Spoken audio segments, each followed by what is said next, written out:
Assalamualaikum warahmatullahi wabarakatuh. Salam Om Swastiastu, Namo Buddhaya, salam kebajikan. Halo semuanya, perkenalkan kami dari kelompok 1 akan mempresentasikan tugas kami yang berjudul Kedudukan Lembaga Legislatif dalam Sistem Ketatanegaraan Indonesia. Sebelumnya, izinkan saya memperkenalkan diri. Halo, nama saya Sang Ayu Madaya Desti Pratiwi dengan NPM akhir 127. Perkenalkan, nama saya Saidina Amira Mardhani dengan NPM akhir 120. Perkenalkan, saya Melinda Rosyana Saputri dengan NPM akhir 121. Perkenalkan, saya Fajarina Kurnia dengan NPM akhir 070. Perkenalkan, nama saya Okta Cisnawati dengan NPM akhir 119. Perkenalkan, saya Maharani Putri Sadrai dengan NPM terakhir 103. Perkenalkan, saya Nursanti Sakti Wirani Cantika dengan NPM akhir 067. Saya Salsabila Fitriani dengan NPM akhir 222. Selamat menikmati. Baik, di sini saya akan menjelaskan tentang latar belakang. Sistem kelembagaan legislatif merupakan komponen penting dalam suatu pemerintahan di suatu negara. Hal itu dikarenakan lembaga legislatif memiliki kewenangan yang sangat amat penting. Contohnya adalah membuat undang-undang, mengawasi kebijakan pemerintah, dan mewakili masyarakat. Namun sayangnya banyak masyarakat yang belum paham akan hal itu. Maka dari itu, makalah ini bertujuan untuk memberikan pemahaman tentang kedudukan lembaga legislatif dalam sistem ketatanegaraan di Indonesia. Baik, selanjutnya adalah struktur pemerintahan. Struktur pemerintahan terbagi menjadi 3 lembaga. Yang pertama yaitu lembaga eksekutif yang bertugas untuk melaksanakan kebijakan publik dan administrasi sehari-hari yang dipimpin oleh presiden. Yang kedua adalah cabang legislatif, yaitu membuat undang-undang dan mengawasi pemerintahan yang terdiri dari parlemen dan kongres yang dipilih oleh masyarakat. Yang ketiga adalah cabang yudikatif yang bertugas untuk menegakkan hukum dan menafsirkan undang-undang yang dipimpin oleh hakim dan pengadilan yang independen. Kemudian ada prinsip-prinsip konstitusi. Yang pertama yaitu supremasi hukum, kedua kedaulatan rakyat, yang ketiga pemisahan kekuasaan, yang keempat perlindungan terhadap hak asasi manusia. Baik, yang selanjutnya adalah proses pembuatan kebijakan yang terdiri dari 4 tahap. Yang pertama yaitu identifikasi isu, yang kedua perumusan kebijakan, yang ketiga implementasi kebijakan, dan yang keempat adalah evaluasi kebijakan. Memasuki bab perspektif sistem lembaga negara, kewenangan legislatif sendiri mempunyai tugas untuk mengubah dan mencabut undang-undang yang diiringi dengan proses pembentukan komite, perdebatan, dan amandemen. Selain itu, lembaga legislatif juga bertugas untuk mengawasi kebijakan dan tindakan sebuah pemerintahan, dan tugas terakhirnya adalah untuk menjadi wakil dari aspirasi-aspirasi masyarakat. Yang selanjutnya adalah pembagian kewenangan legislatif yang dibagi menjadi 2, yaitu kewenangan pusat dan kewenangan daerah yang semuanya didasari pada prinsip otonomi daerah. Yang selanjutnya, yang ketiga adalah batasan kewenangan legislatif. Lembaga legislatif harus selalu patuh kepada konstitusi, lembaga legislatif harus selalu menghormati hak asasi manusia, dan lembaga legislatif harus selalu mengedepankan keseimbangan kekuasaan. Lembaga legislatif sendiri memiliki 4 peran penting dalam pembuatan undang-undang. Yang pertama adalah mengajukan dan membahas rancangan undang-undang.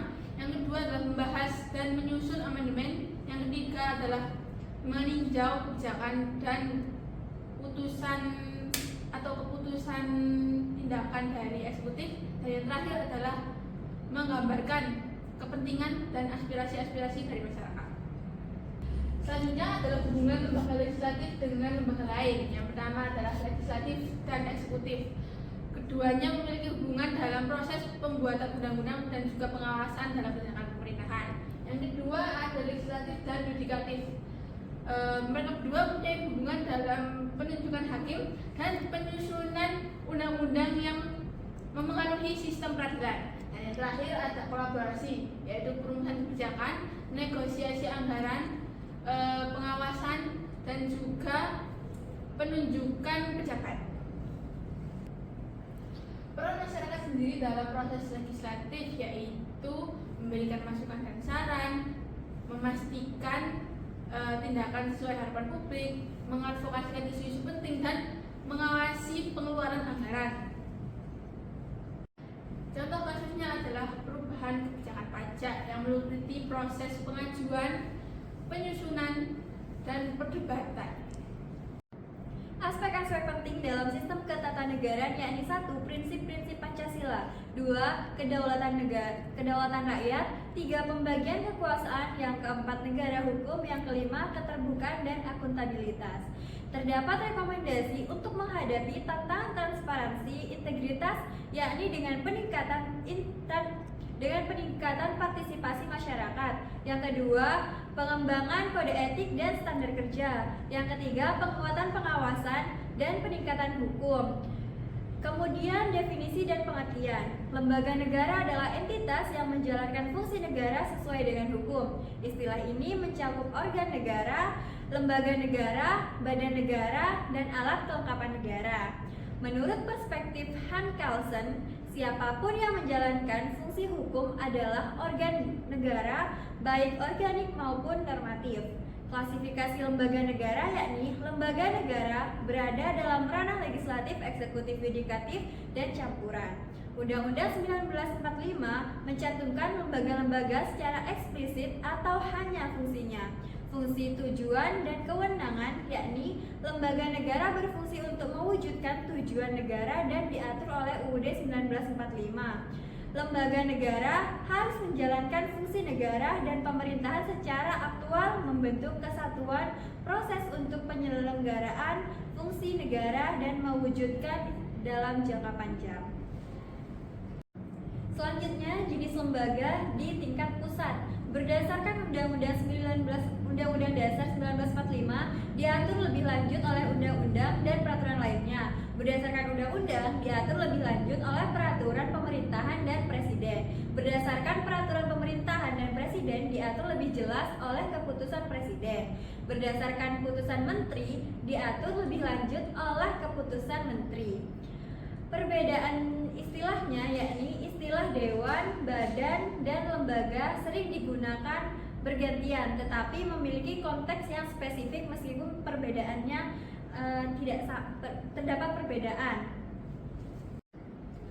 Yang selanjutnya ada Badan Legislatif Indonesia. Apa sih itu Badan Legislatif Indonesia? Badan Legislatif Indonesia adalah badan pemerintahan yang memiliki wewenang untuk melaksanakan tugas legislasi seperti membuat, menetapkan, dan mengawasi jalannya undang-undang. Badan Legislatif Indonesia mempunyai tujuan untuk menjaga dan meningkatkan hubungan antara pemerintah dengan rakyat-rakyat Indonesia dengan cara membuat kebijakan-kebijakan yang mengatur rakyat Indonesia. Tugas utama dari Badan Legislatif adalah menyusun rencana pembangunan APBN, menyusun RUU, menetapkan RUU, mengawasi pelaksanaan undang-undang. Badan Legislatif Indonesia terdiri dari 3 lembaga. Lembaga yang pertama adalah Majelis Permusyawaratan Rakyat atau MPR. Anggota dari Majelis Permusyawaratan Rakyat atau MPR berasal dari DPR dan juga DPD. Majelis Permusyawaratan Rakyat mempunyai 3 tugas utama. Tugas yang pertama adalah melantik dan memberhentikan presiden serta wakil presiden. Tugas yang kedua, bersama presiden, MPR bertugas untuk mengubah dan menetapkan undang-undang dasar. Lalu yang terakhir, MPR bertugas untuk mengkaji sistem ketatanegaraan dan menyerap pendapat masyarakat.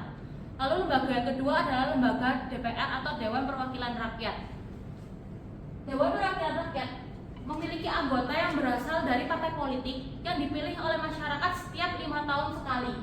Wewenang dari DPR adalah membentuk dan membahas rancangan undang-undang bersama presiden serta mempertimbangkan usulan DPD terkait rancangan undang-undang APBN. DPR mempunyai 3 fungsi. Fungsi pertama adalah fungsi legislasi. Apa sih fungsi legislasi itu? Fungsi legislasi memiliki arti bahwa DPR memiliki wewenang untuk mengkaji, membuat rancangan undang-undang yang baru. Lalu yang kedua, fungsi anggaran. Apa sih itu fungsi anggaran? Fungsi anggaran adalah wewenang yang dimiliki oleh DPR untuk membahas rancangan undang-undang mengenai anggaran APBN bersama dengan DPD. Lalu yang terakhir adalah fungsi pengawasan. Apa sih itu fungsi pengawasan? Fungsi pengawasan adalah wewenang yang dimiliki DPR untuk mengawasi jalannya undang-undang, kebijakan pemerintahan, dan juga APBN. Lalu yang terakhir ada DPD atau Dewan Perwakilan Daerah. Dewan Perwakilan Daerah adalah memiliki anggota yang berasal dari wakil-wakil setiap provinsi. Setiap provinsi dapat mengirimkan 4 wakilnya untuk menjadi bagian dari DPD. Masa jabatan anggota DPD adalah 5 tahun dengan jumlah anggota sepertiga dari anggota DPR. DPD mempunyai 4 wewenang. Wewenang yang pertama adalah membahas rancangan undang-undang terkait tentang otonomi daerah. Yang kedua, DPD dapat memiliki kewenangan untuk memberi pertimbangan kepada DPR terkait APBN dan anggota BPK.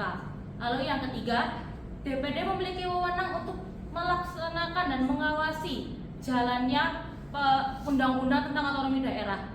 Dan yang terakhir, DPD memiliki tugas untuk mengawasi jalannya perda dan juga raperda agar tidak menyimpang dari masyarakat. Yang selanjutnya yaitu tinjauan lembaga negara. Definisi dan istilah dari lembaga negara sendiri merupakan serapan dari bahasa Belanda yaitu Staatsorganen dan dari bahasa Inggris yaitu Political Institution. Kemudian secara istilah ini sering dipertukarkan dengan organ negara, badan negara, serta alat kelengkapan negara. Kenapa dipertukarkan? Karena ketika istilah ini berasal dari bahasa Indonesia.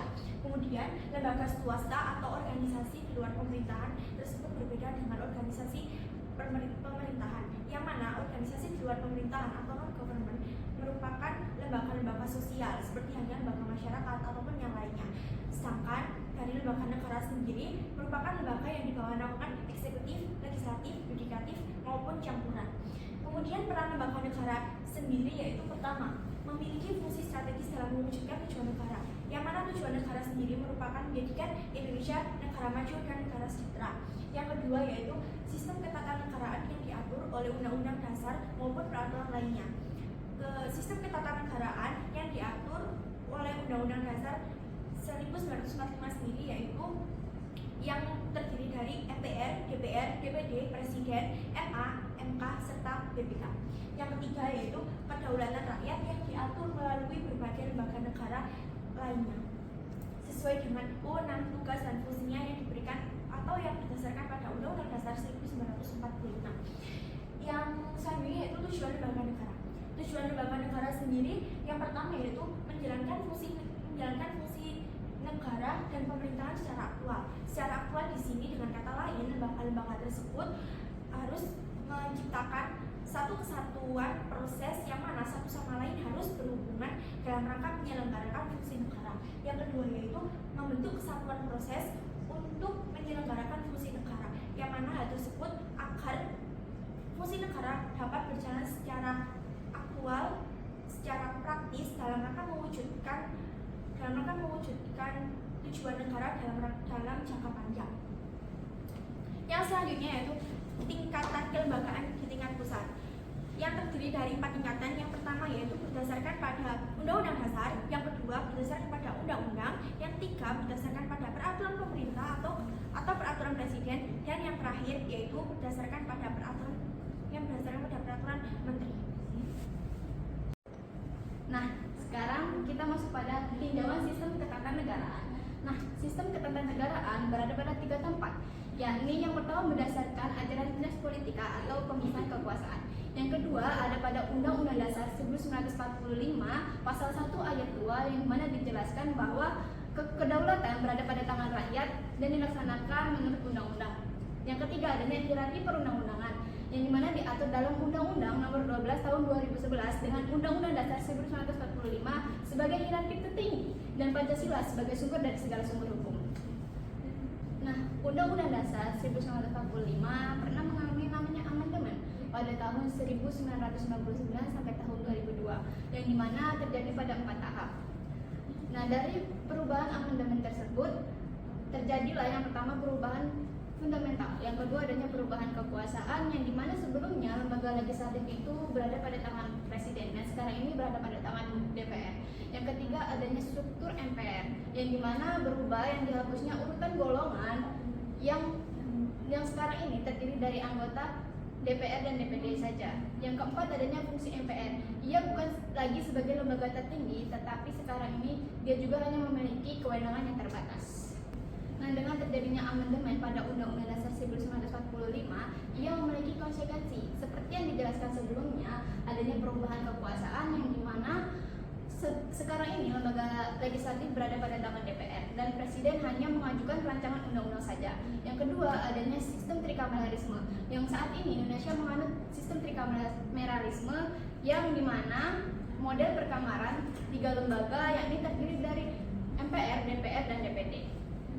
Nah, dari kejadian tersebut adanya cara untuk mengimplikasikannya. Yang pertama adanya check and balance, yaitu pemisahan kekuasaan yang dimana untuk menghindari adanya dominasi satu lembaga. Yang kedua adanya penguatan demokrasi, yakni dengan cara representasi rakyat dan naungan di daerah DPR dan DPD. Nah, dari kejadian semua itu, hierarki hukum Undang-Undang Dasar 1945 sebagai dasar tertinggi, lalu Pancasila sebagai sumber dari segala sumber hukum, dan perundang-undangan yang menyesuaikan hierarki ini untuk menjaga keutuhan sistem ketatanegaraan. Oke, kita sekarang masuk ke kesimpulannya. Analisis sistem lembaga negara dan ketatanegaraan ini merupakan sebuah kajian yang sangat penting untuk kita bisa mengetahui bagaimana suatu negara itu dijalankan. Sistem lembaga negara ini juga masih memiliki banyak kelebihan dan juga kekurangan yang perlu diperbaiki. Maka dari itu, kita masih memerlukan reformasi sistem lembaga negara dan ketatanegaraan untuk meningkatkan efektivitas dari berjalannya suatu negara. Sekian presentasi dari kelompok kami. Terima kasih atas partisipasinya. Wassalamualaikum warahmatullahi wabarakatuh.